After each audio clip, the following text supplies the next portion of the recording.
¿Qué es la ideología de género? ¿Por qué sus fundamentos se desmoronan si se entienden los principios básicos del derecho y de la ciencia? ¿Por qué no se podría o no se debería reconocer otro tipo de familia que no sea la tradicional formada por papá y por mamá? ¿Qué países sí luchan por mantener familias tradicionales? ¿Está eso bien o está mal? En la actualidad existen más de 60 orientaciones sexuales, incluyendo gays, lesbianas, bisexuales, pedófilos. Pero, ¿qué exigen? ¿Cuál es la diferencia entre sexo e identidad de género? Te lo explicamos en este video. Quédate con nosotros. Dale like y suscríbete al canal.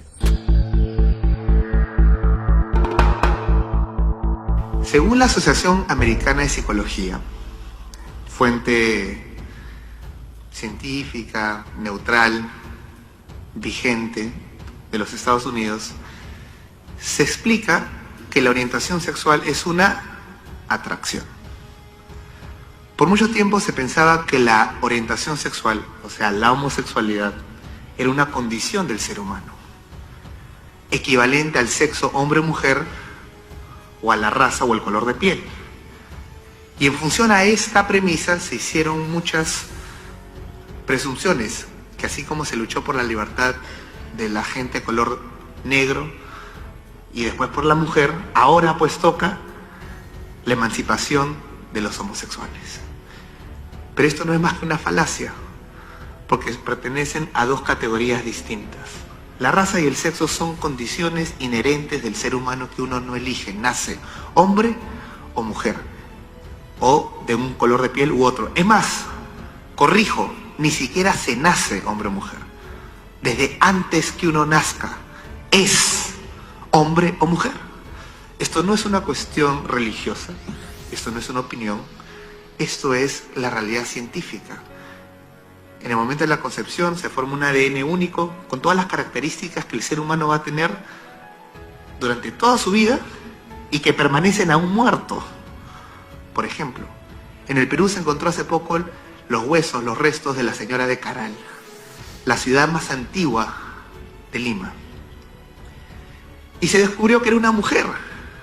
¿Cómo?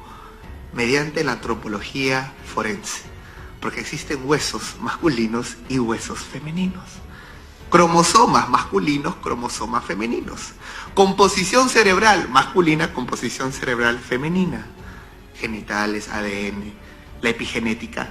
Cada aspecto del ser humano evidencia, corrobora objetivamente lo que uno es. Entonces, desde antes que nazcas y después de muerto, uno tiene un sexo que es inmutable. Pero la orientación sexual, según lo define la psicología, es solamente una atracción, es un gusto. Y este gusto puede ser romántico, sexual o afectivo duradero hacia otros, pero finalmente es un gusto. Uno podría decir entonces, así como hay orientaciones sexuales, también existen orientaciones gastronómicas y orientaciones deportivas, que son gustos. Y si a alguien no le gusta el cuy, no es cuifóbico. Si a alguien no le gusta a los hombres, no es homofóbico. Y si a alguien no le gusta la Alianza Lima, no es alianzafóbico. Porque las atracciones, los gustos, los sentimientos no pueden ser ni protegidos, ni promovidos por la ley, ni regulados. ¿Por qué? Porque pertenecen al ámbito íntimo y privado del ser humano. Uno elige, decide vivir como le plazca, para bien o para mal. Es decisión autónoma de todo individuo. Pero hoy en día lo quieren equiparar a una característica inherente equivalente al sexo o la raza. Y de ahí derivan las confusiones posteriores. Hay personas que están convencidas que la lucha por los llamados derechos LGTBI es la marcha inevitable del progreso humano, en lo científico. Pero esto parte de una premisa falsa. Por eso el gran filósofo griego, Sófocles, decía: la verdad puede más que la razón. Porque una vez que uno descubre la verdad y corrobora, lo estudia, no es una opinión, no es una creencia, cualquiera puede corroborar, que la orientación sexual es únicamente un gusto, entonces la premisa que había construido esa conclusión, que era equivalente al sexo o la raza, se desmorona por sí mismo. La verdad puede más que la razón. ¿Y qué es entonces la identidad de género? Tercer término. Orientación sexual, un gusto. Sexo es lo que uno es. ni se nace ni se muere, uno trasciende.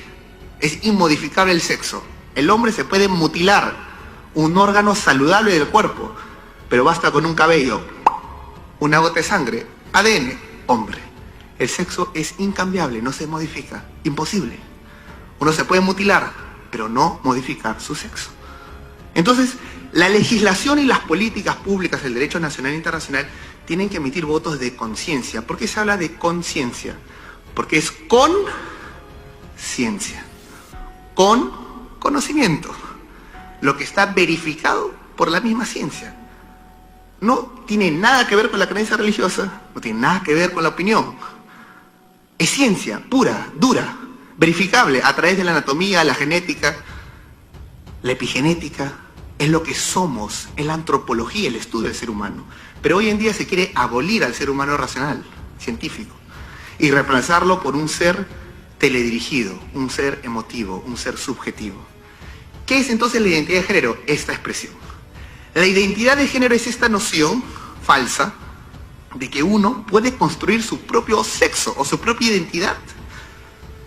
Y para hacerlo más coherente o más persuasivo, colocan al sexo un adjetivo: el sexo biológico y el sexo psicológico. Pero no hay sexo biológico ni psicológico, el sexo es hombre o mujer.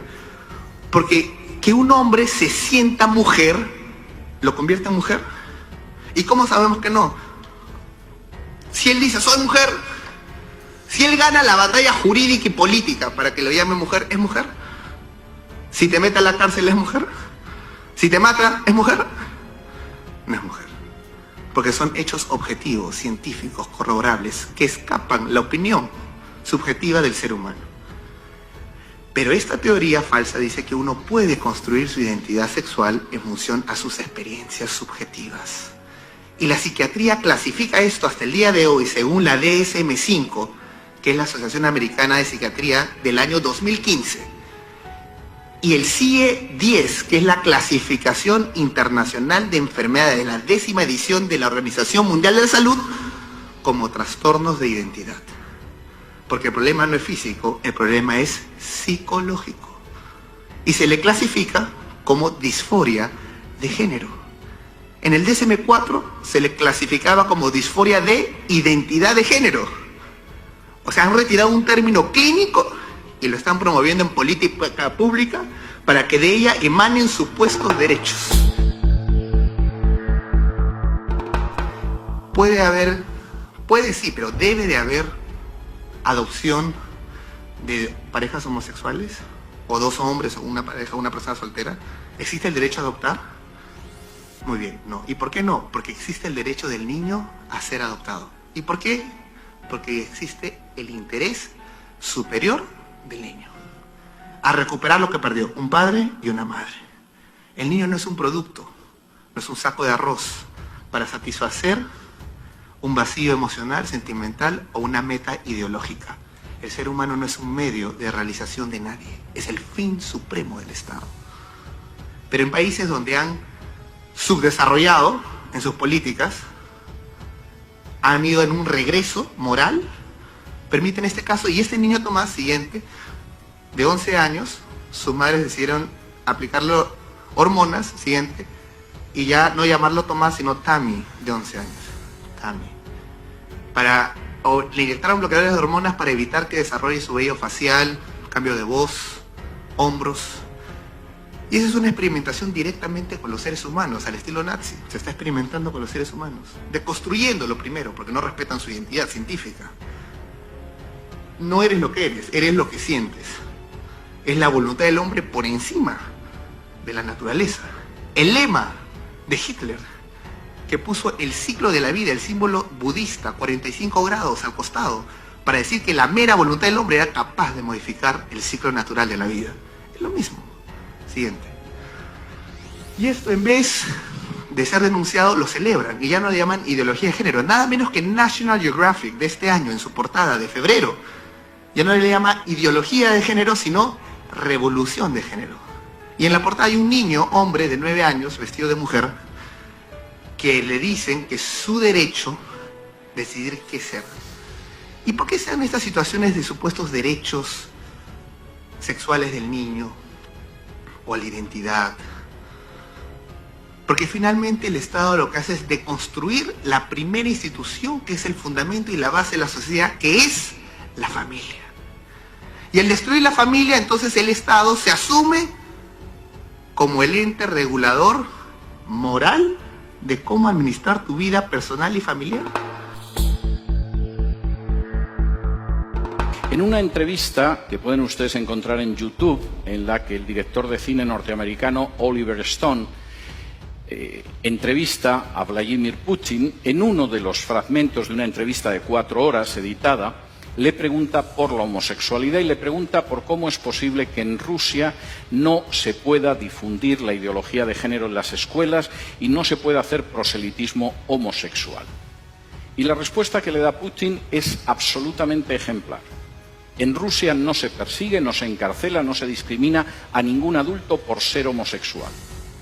Hay actores, hay artistas, hay deportistas que son homosexuales y nadie los persigue ni los discrimina. Pero no vamos a tolerar que adoctrinen a los niños en una ideología que es contraria a la familia.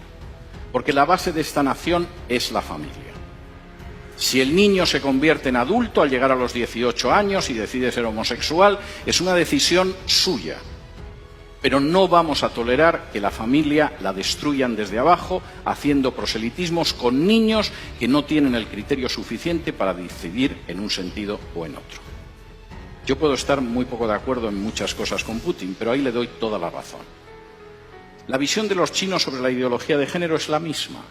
Esto es peor que el opio que trajeron los ingleses. Y si dejamos que entre en nuestra sociedad y que destruya la familia, el efecto va a ser peor que el opio británico. No lo vamos a tolerar. No porque seamos cristianos, el régimen es un régimen ateo, sino porque creemos en la familia y sabemos que la nación se basa sobre la familia. Me da mucho pesar que naciones que no son cristianas, sin embargo, a la hora de defender a la familia, parece que tienen una idea más clara que otras naciones que supuestamente lo son. La ideología de género se está imponiendo en países donde para poder recibir ayuda de instituciones internacionales, préstamos, renovación de créditos, se exige y se presiona a esos países para que admitan en su derecho interno la ideología de género.